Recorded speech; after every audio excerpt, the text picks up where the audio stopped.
বাচ্চা নষ্ট হয়ে গেছে, বাচ্চা মারা গেছে। এখন আমি এর বিচার চাই। ময়মনসিংহের গফরগাঁওয়ে যৌতুকের দাবিতে এক অন্তঃসত্ত্বা গৃহবধূকে বর্বরচিত নির্যাতনের অভিযোগ উঠেছে তার স্বামীর বিরুদ্ধে। পাষণ্ড স্বামীর পৈশাচিক নির্যাতন এবং ওই গৃহবধূর 5 মাসের বাচ্চার জোরপূর্বক গর্ভপাত ঘটিয়েছে বলে জানা গেছে। বর্তমানে ভুক্তভোগী গৃহবধূ গফরগাঁও উপজেলা স্বাস্থ্য কমপ্লেক্সে চিকিৎসাধীন রয়েছেন।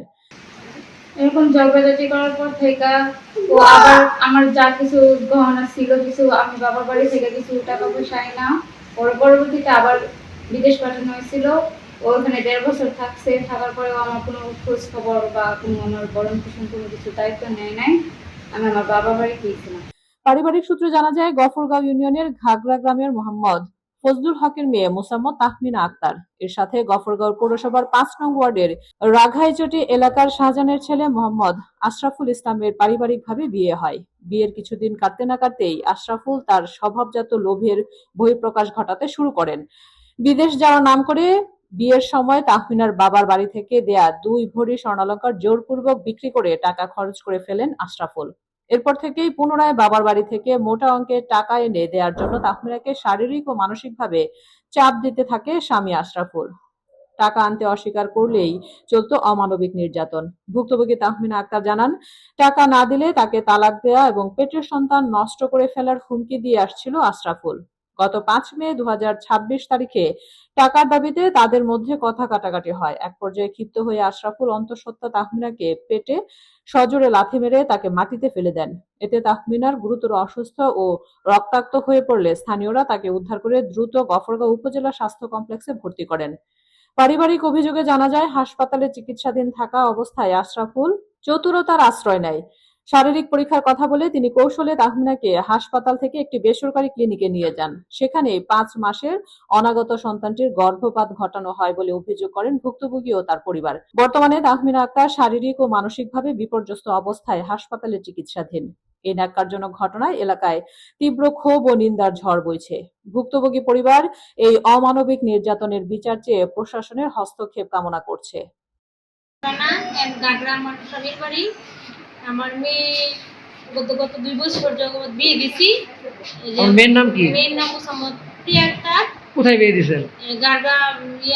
রাগাইছড়ি যে। কার কাছে দিছেন? ছেলের বাবার নাম কি? ছেলের নাম কি? বাবার নাম শাহজাহান মিয়া, ওর আশাফুল। ওর ছেলের নাম শাহজাহানের ছেলের নাম আশাফুল, জামাইয়ের নাম। ওই ছেলের কাছে 2 বছর যাবত বিয়ে দেওয়ার পরে 5 মাস মাত্র ভালো ছিল ওরা। বিয়ে দেওয়ার পরে যৌতুক নিয়ে খালি মেয়েরে 5 মাস ভালো থাকার পরে ওরা যৌতুকের জন্য ওরা ছেলেরা বাড়ি থেকে দিব, যৌতুকের জন্য আমার মেয়েরে খালি মারধর করতো। মারধর করে একবার আমার বাড়িতে পাঠিয়ে দিচ্ছে। আমার বাড়িতে ওর মা, ওর বাবারা সবাই মিলা যৌতুক দিয়ে ছেলে বাইরে পাঠাইবো, আমি টাকা দিতাম।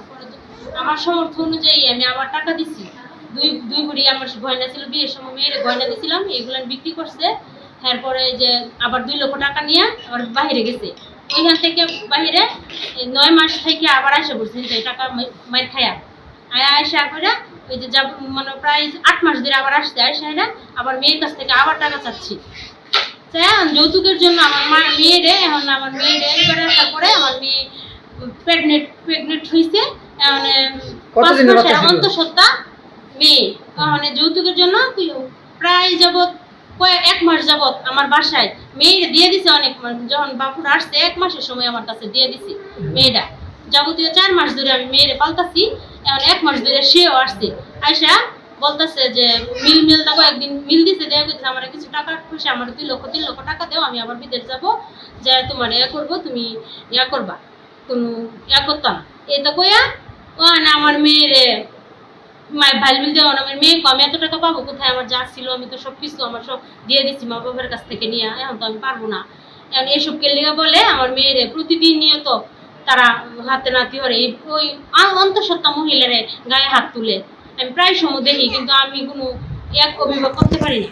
ওরা আমার মেয়ে অনেক কেলিগাও করছে, প্রতিবাদ করছে। এই জন্য আমার মেয়েরে গত এই যে 3 তারিখ রাত্রে তারা এমন পর্যায়ে গেছে, 2 স্বামী স্ত্রী টাকার জন্য টাকা না দিলে তার বাচ্চা নষ্ট করে তার ডিভোর্স দিয়ে দিত। এরকম প্রস্তাব আমার মেয়েরে দেয়। মানে এরকম প্রস্তাব দেয় তুই আমি শুনি না। আমি তো আত্মহারা। আমার মেয়েরে কইতেছি তুমি কোনো সময় ডিভোর্স না, বাচ্চা নষ্ট এরকম কোনো সুযোগ দিও না। ও আমার জোর করে আমার মা করে এরকম অত্যাচার করে। এখন সত্যি সত্যি এরকম একদিন ঝগড়া, যে 3 তারিখে ঝগড়া লেগে সে এরকম লাথি দিছে আমার মেয়ের, লাথি মাইরা এই যে 2-3টা লাথি দিছে, লাথি দেওয়ার না বাচ্চাটারে করে দিছে। বাচ্চা কি গর্ভপাত হয়ে গেছে, নষ্ট হ্যাঁ হয়ে গেছে? নষ্ট হয়ে গেছে, গর্ভপাত হয়ে কবের গেছে। ঘটনা? এই যে 3 তারিখে এরকম রাত্রে ঘটনা করছে, এই যে গত কাল 5 তারিখ, 2 দিন পরে ব্লাড শুরু হয়ে গেছে। এখন 5 তারিখে আমি মেয়ে করছি, বাচ্চা নষ্ট হয়ে গেছে? হ্যাঁ ইমার্জেন্সি ভাবে হাসপাতাল আনছি। এখন আনবার পরে তারা হাসপাতাল বাচ্চা নষ্ট করে দিছে, সবাই প্লেনের ভিতরে, ওর মা বাবা সবাই একটা প্লেন করে নিয়েছে। টাকা পয়সা যদি না লইতে পারস তাহলে এই বাচ্চা কোনো কিছু তোরা তুই রাখিস না, করিস না। তাইলে তারপর আমি যত এই টাকা ব্যাপারে কি আপনি দিচ্ছি, কোনো অভিযোগ করছেন থানায়? হ্যাঁ আমি আবার আরেকবার যৌতুকের জন্য করছি, আরেকবার আমি জিডি করছি, গয়নাগাটি দিচ্ছি অনেকগুলাই, এগুলা নষ্ট করে ফেলাইছি। ওই যে গয়না দিয়েছিলেন বিয়ার সময়, এটা কি বিক্রি করে এটি দিয়েছে? বিক্রি করে শেষ করে ফেলাইছি। মেয়ের কাছে নাই? না মেয়ের কাছে নাই। এখন আবার মেয়েরে এইবার যে ঘটনা ঘটলো এই বিষয়ে কি আপনি আবার থানায় কোনো অভিযোগ করছেন? না, এই বিষয়ে এই যে বাচ্চা নষ্ট করছে, এখন আমি জরুরি হাসপাতালে আসছি। এখন আমি আইনের আশ্রয় নিতে চাইতেছি। এখন আমার হুমকি দিতেছে, আমার মেয়েরে করে আলবো, আমার হাসপাতালতে আমার মেয়েরে গায়েব করে আরেক হাসপাতালে নিয়ে গেছে গা। অভিযোগ দায়ের করছেন তো থানায় নাকি? হ্যাঁ অভিযোগ করছি আমি। এখন আমার মেয়েরে গায়েব করার জন্য আমার এরকম হুমকি দিতেছে যে মেয়েরে আমি মাইরালছি, আমার বাসায় থাকতেছে, তারা বলতেছে আমি মেরে ফেলেছি, আমি মারছি। মা কোনোদিন সন্তানকে এমন কয়? আর 1 মাস পর্যন্ত আনছি, আমি 4 মাস পর্যন্ত। এখন আমি বিচার চাই, আমার নাতিরে মেরে ফেলাইছে, আমার সন্তানরেও। এখন আমি এটার সুস্থ প্রশাসনের কাছে আমি একটা সুস্থ বিচার চাই। আমার নাতি হত্যা আর আমার মেয়ে এরকম যৌতুকের নির্যাতনের আমি মুক্তি চাই। আমি এরকম আমি চাই না, এরকম জীবন আমার মেয়ে যাপন করুক। আমি এটা সুস্থ বিচার চাই প্রশাসনের কাছে।